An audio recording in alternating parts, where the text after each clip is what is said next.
Yo, what's good, people? This is Bliss, a.k.a. Ted, a.k.a. Brother Theodore. Check this out.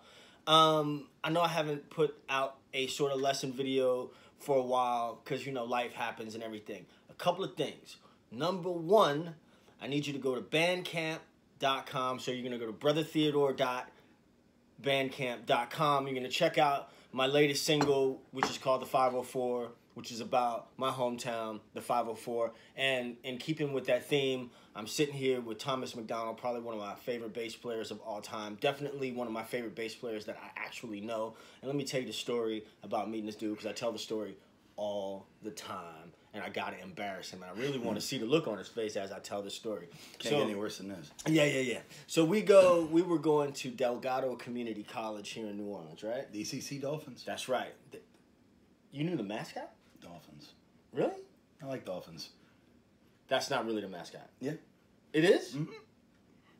I don't know how he knows that. I didn't know that. So anyway, here's what happened.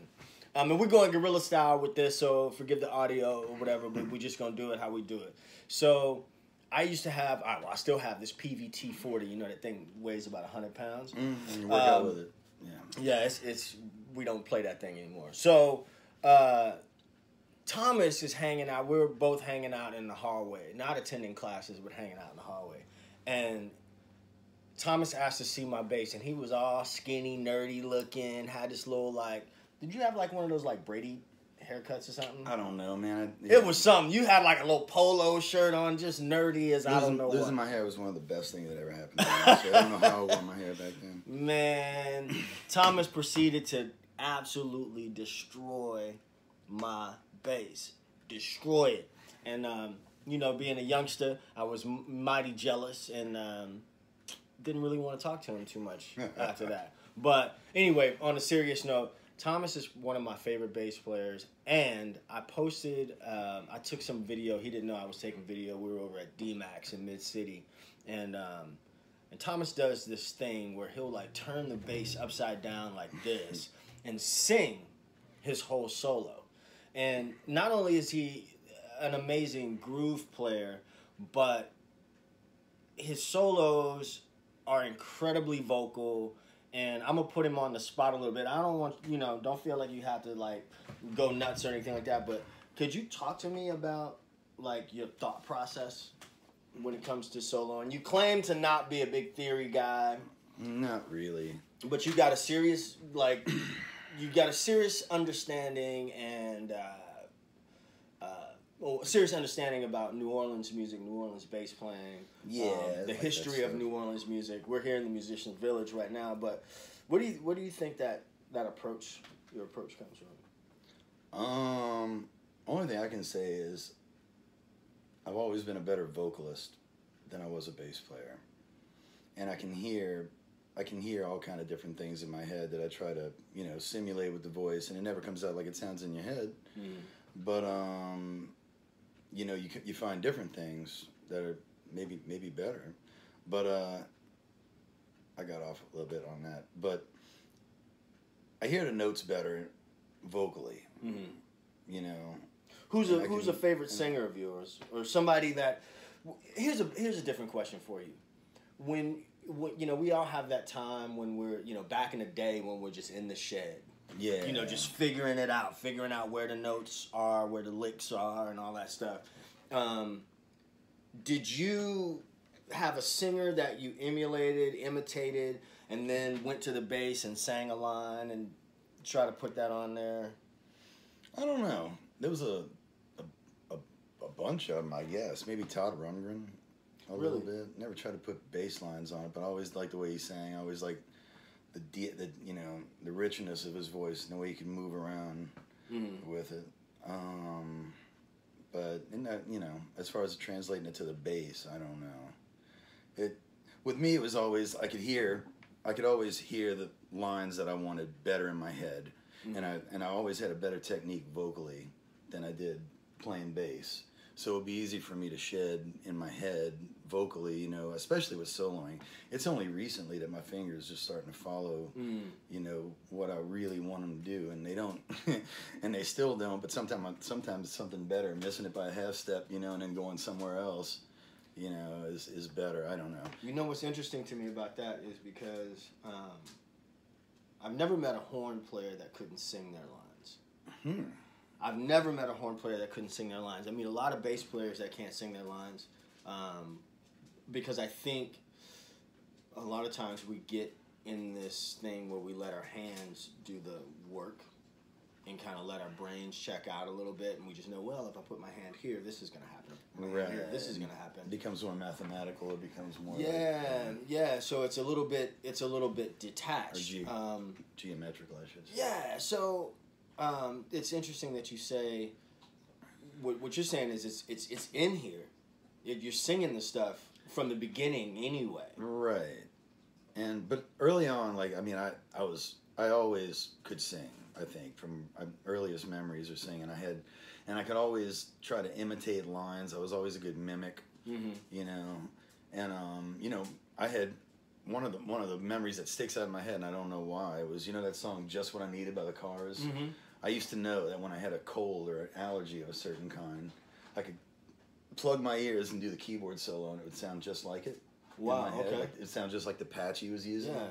Wow. You know, so it's like I don't know what that has to do with anything, but it's, you know, I hear things in my head, I guess, and I try to mimic it. You know, but if you were no, you're fine. If you were playing any other instrument, what I'm getting from what you're saying is you just happen to be a musician that plays bass primarily. If you played anything, the melodies and all that stuff is already in here. Right. So you would just translate that anyway. And later in life, I realized that vocals, you know, I mean, it was like something I just always did, and I would always sing. But people are way more self-conscious about their vocals, it seems, than anything else in the world. Nah, and I've never known go for it. Well, I've never known a second of that. I don't. That's what I do. Oh, dude, and you if go I were, for it. if I, you know, generally speaking, if I was trying to tell somebody a line and I had a bass in my hand, I'd sing it to them before I would play it. Yeah. Oh, you go for it. I mean, you're like Joe Cocker on steroids. I mean, you fucking go for it. You know what I mean? I'm gonna beat that out. But so okay, so let's say I'm gonna put you on the spot a little bit. All right. And I'm gonna turn this amp down just a little. I drink coffee out of my measuring cup. Because we don't stand on ceremony here in New Orleans. No. So if you got a groove like this, how would you expand that? Jam out. You're gonna sing. I am gonna sing. I'll probably just start with a random note and make a noise. Bap.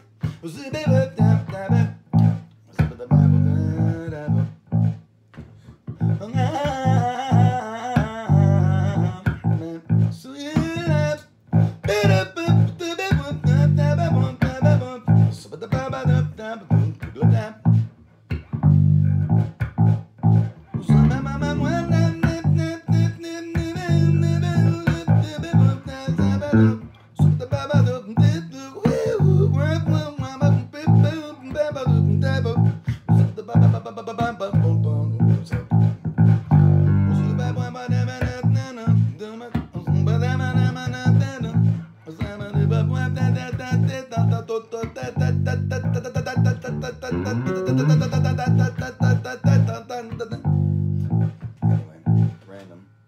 But see, now I've seen you do that's incredible. Now I've seen you do that, and then in the video I posted, I saw you do that, and you turn the bass back. Yeah. And then just went. And you were playing Ken Shaw's fretless bass. Mm-hmm. So I remember when you first got it, you kind of checked it out, and you were like, okay, shit's here, you know, and then you kind of were comfortable with it after the first tune. I think you were comfortable with it. Well, you start right away. The upright.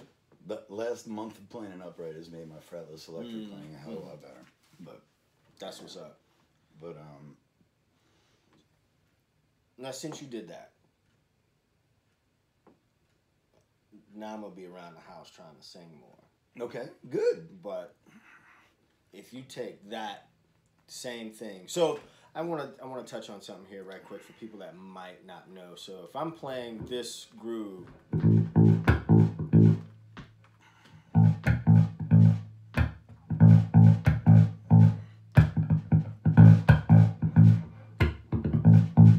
Play that for 24 hours and do a million different things. So I mean, so like right now, just because I'm playing that A, that's pretty ambiguous, right? Right. Once I do, then that starts to imply, because I'm playing that flat 7, that starts to imply that I'm doing either a dominant groove or some sort of a minor groove. But still, I think even with that minor third is still a little bit ambiguous because, over a dominant groove, you can play a minor third, slide, kind of go in between the minor third and the major third. So, well, being a bass player, it's really up to what the chord instrument's doing. Exactly. So, and sometimes you can't even tell what they're doing. Right. And you just play ones and fives. Exactly. Until you figure it out. Right. Sometimes they do them both. Right. Because if there's your minor 7. Right. There's your dominant 7. Right. And, in the mud, you can barely even hear really that from a bass perspective, hear the difference in that. But I just wanted to touch on that. So can I have you cut up a little bit? I could do a little something, but my technique on bass ain't the same. You see, that's really the holy grail, is trying to get it to where you can, trying to get it to the bridge between the brain and the bass. Yes. You know what I mean? Yeah. And vocalizing makes it a little easier, if I.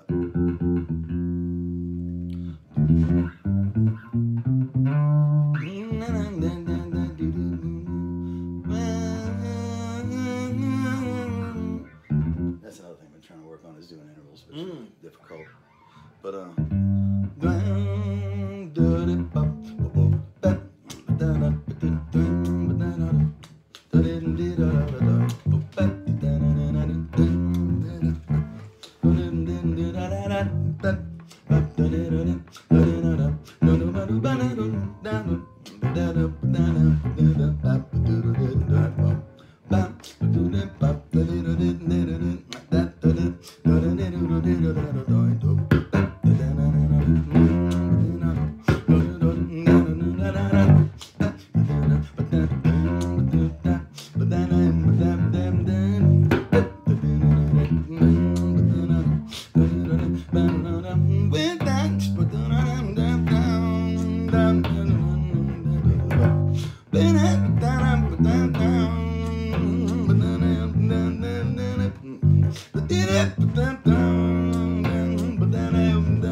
So at some point, slide back a little bit. Yes, sir. Because you're shaking the camera. I'm shaking. So at some point, you had to learn. Well, here's my blues scale. Here's my Mixolydian scale. At some point, yeah, right? Without. So okay. I'm embarrassed about how This is good though, because how little I can pop that off the top of my. I mean, I can do it mathematically for you. Yeah. Well, this is a good segue. Wonk, one little bit. The whole thing about TED Talks bass, which what I'm trying to kind of bring with that is kind of real world stuff. Look, we get caught up in scales and modes and all that, and all that's great. Listen what the artist is doing, because sometimes you go on stage with a cat who's a blues cat who ain't counting to 4. And you're seamlessly playing between minor and major, and the audience doesn't give two shites. So, yeah, where you gonna learn that in school? What professor are you gonna get that's gonna get up there and noodle around in minor and major, and sing in minor and major, and not count to 4? Right. This is what we're gonna do. I mean, I think what we kind of get caught. And I went through the whole school thing and went through a really heady kind of a period, and I wish I would have. It's a double-edged sword, because it slowed me down a lot as well. Because then I started kind of forgetting things that I did naturally and started thinking too much about what was theoretically possible or theoretically correct. And the bottom line is, when you get on stage, people aren't going to quiz you about your theory or your harmony knowledge. Your harmony knowledge and your theory knowledge, or lack thereof, isn't what's important. What's important is, can you get through the gig? Can you play the tunes? If somebody calls a tune out to you, can you even fake your way through it? Right. So, and I think that's something that I'm continually working on. And I also realize that only comes from playing. Right. Yeah. Well, I mean, like the cats in the little experience I have in music school, the teachers I always respected the most were the ones that went out at night and tried to make people dance. Yeah. You know what I mean? And they could come and sometimes they even show you a certain mathematical way, but then they figure that you're going to go perform someday, so they'll be like, man, if you do it this way, usually this is what's going to happen. You're more likely to be, Yeah, that's one of my teachers told me one of the most important things you do is be able to play a blues in one position at light speed at a moment's notice in any key. You know what I mean? He's like our break song. You never know when it's gonna come, and it's always a blues, and it's just gonna be like 1 2 1 2 3 4. Yeah. He's gonna do a swing blues in any key. Yeah. And he's gonna call the key, and you gotta go. And, yeah. So, but did you? So you saying that you did not have a time, or you can't really remember a time of just sitting there trying to get your scales under your fingers? Yeah, but it was, I don't know. I wanted to play things. I heard things I wanted to play more. I knew that theory was important, and I knew that I'm embarrassed about how crappy my theory is right now and how far all that's down. I mean, it takes me a little while to know what key a song's in when I read it on a page. My sight reading is shite.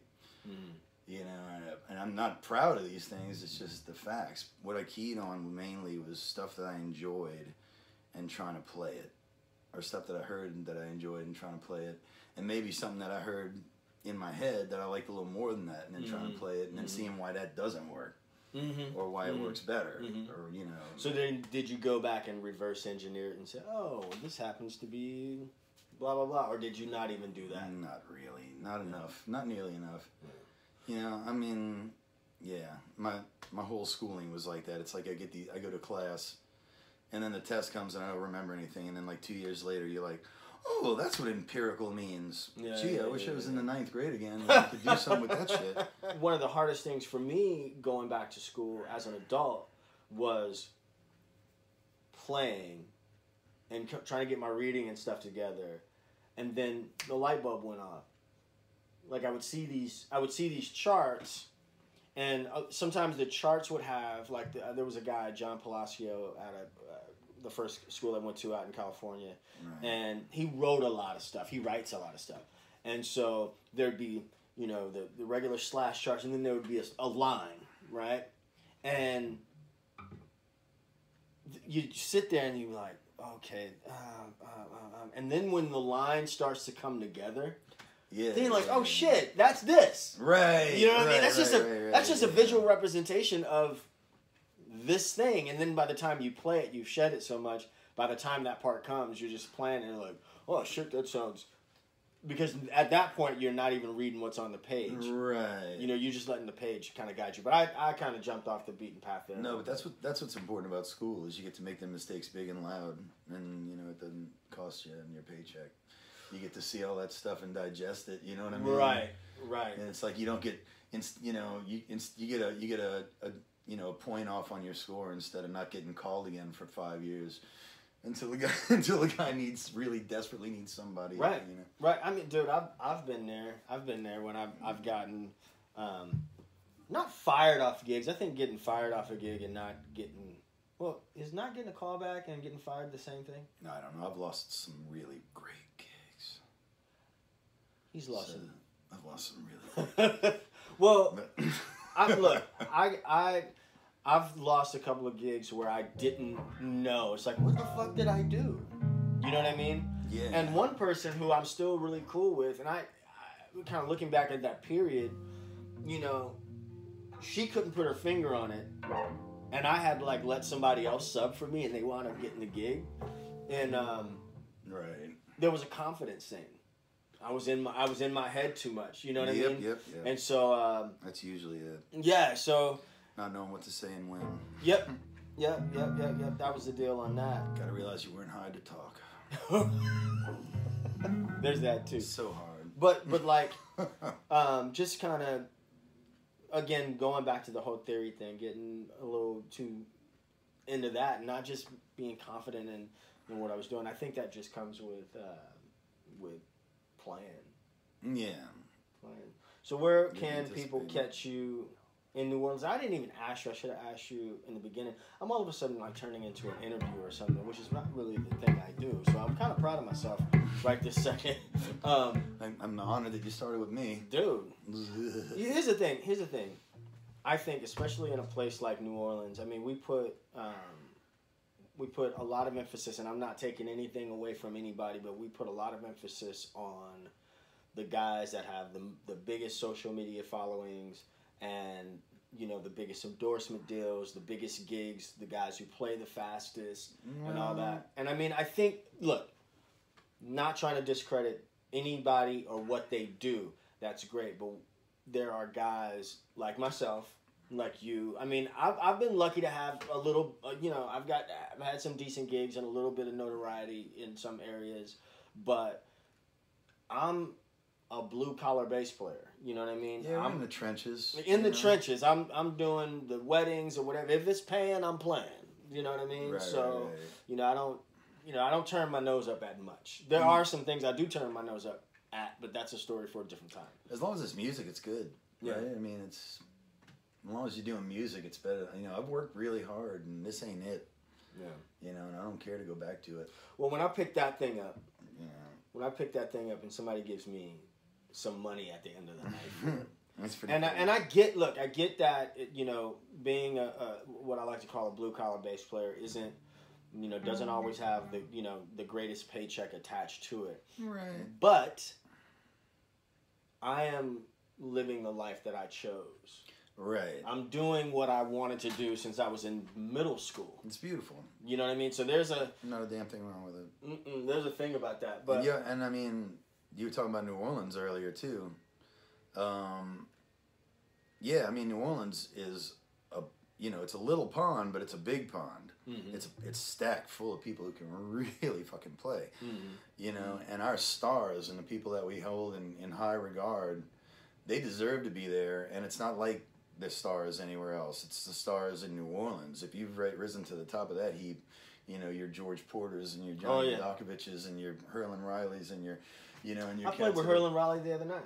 Right. Well, there you go. Yeah. And your Kirk Josephs and your people up there in the stratosphere. Yeah. Of, you know, this place. Those those are people who deserve to be on the top of anybody's heap that's what we have here. We have, you know, we don't have the we don't have one guy to look up to that gets all the gigs because he's the baddest motherfucker in town. We got all of these cats to look up to because they're like royalty, and you can go back and check their, you know, everything. Mm-hmm. You know, you can go back. They've got, you know, records for days, or they got their credentials are, you know, incredible. In this neighborhood right here, we gotta go knock on Chuck's door after we get off here. The guy that played bass on A Change Will Come. Around the corner. Lives around the corner. You gotta knock on his door. Yeah. And talk to him. You know, I mean, that's another thing. They don't think of themselves as gods. You know, like we're in another town, they might be inaccessible, and you got to pay $100 an hour to come talk to them. Right. That's another thing. But you know, we have real heroes to look up to, and I think that makes the whole scene better. You know, on one. You know, in one case, it's like, man, how can I ever get up there? But in the other case, it's like, wow, look what's up there. You know what I mean? And it's like, gives you something to, I don't know. In New Orleans, it's its own inspiration in that way, I guess is the point I'm trying to make. Let me ask you a question. It doesn't behoove you to suck and try to get a gig here. Yeah. What do you think makes a good bass player? I mean, just like, you know, a good... Like a guy that... I mean, a person that you that you want to admire, or the no, person that you want to hire for I your mean, gig? a person that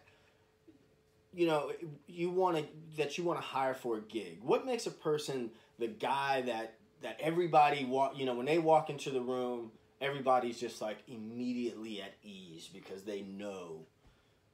I mean, I've never been a band leader, but it seems like I'd want people that would want to have fun, would learn the tunes, but not be too strict about playing them that way. Mm-hmm. Treating it less like a museum piece and more like a living, breathing thing. But I mean, I don't know. My favorite I know what I like in bass players in this town. It's always different. Mm-hmm. It's like I like Kurt Joseph for those moving lines that it's like, but never losing a groove. Mm-hmm. You know what I mean? It's like the pocket is so definite, but he can be busy enough with it. He's not scared to play the notes that are in There's his something head. very important about what you just said when you mentioned Kurt Joseph. Yeah. Because Kurt Joseph is not a bass player. He's one of my favorite bass players. You get what I'm saying? Yeah. Like he's not a bass guitar player, right. but he's a Yamaha. So when Prince said he said BASS is a fish, but bass BASC is the foundation. Right. You know what I mean? Right. And so that's another thing that I think is unique to New Orleans. When you think bass, you're not just talking about electric bass players. You're not just talking about upright bass players. You're talking about tuba players too. Yeah. You got to keep them in. Oh yeah. You can't avoid tuba players in New Orleans. Not at all. You're missing a whole. You can't avoid a two-man drum set. Right. Either. Right. It's just you can't avoid that here. Right. It's definitely a rhythm section town. Yeah, but they're all, I'm talking about those upper echelon cats. You like them for different reasons, but they're all, I like Jim Singleton because he's a maniac and fearless about whatever he's going to play in a moment. He doesn't even, he's the kind of cat, that you could show up to the gig and not even know what he's going to play, and then play this masterful shit, and then leave and not know what he played. You know what I mean? It's like, and then I like George Porter because he'll dig a fucking trench, and you can drive a marching band through it and not leave it. They won't get out of it. It's this groove is, the grooves are so damn deep. Yeah. It's like there's so many different reasons to like, my favorite bass players. I guess I don't have a particular. Your style of playing. What do you think? Like if there were, it's just a gumbo, a mix of a whole lot of things that you just kind of crafted your own thing. And my style of playing is. Undisciplined, gradually becoming disciplined. I'm gradually starting to fade back a little bit, and I'm I don't know. I still think I'm like the world's oldest child prodigy, kind of. I'm starting to get it now, but it's all been so. I don't know. I try to have a serious goofiness to my playing. I would say that's one thing that I really like about you, not just as a player, but as a person as well. I think everything you just said is very descriptive of how I view you. Like I've never seen you angry. I don't think I've ever seen you angry. I think it takes a lot to push your buttons.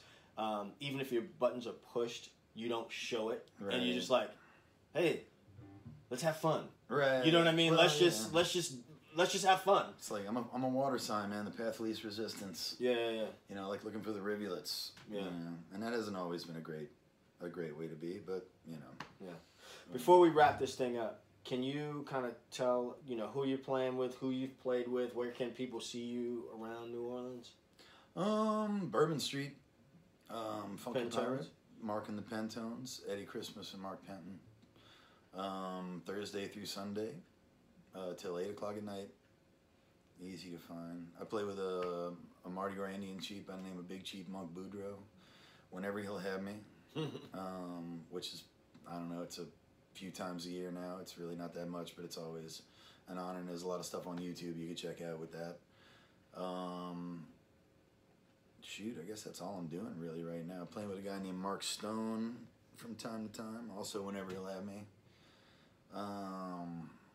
I played with a bunch of people over the years. He takes my gig when when one of my favorite singers I play with, Marina Krause, when she comes out, she's always looking for Thomas. If we happen to all be here in the same city at the same time, Thomas probably gonna take my gig. No, but, you know, so, I doubt it's that okay. very seriously. Love Marina. Hi, Marina. Hey, Marina. But Hey, man. You want to play us out a little bit? Put him on the spot again. Sure.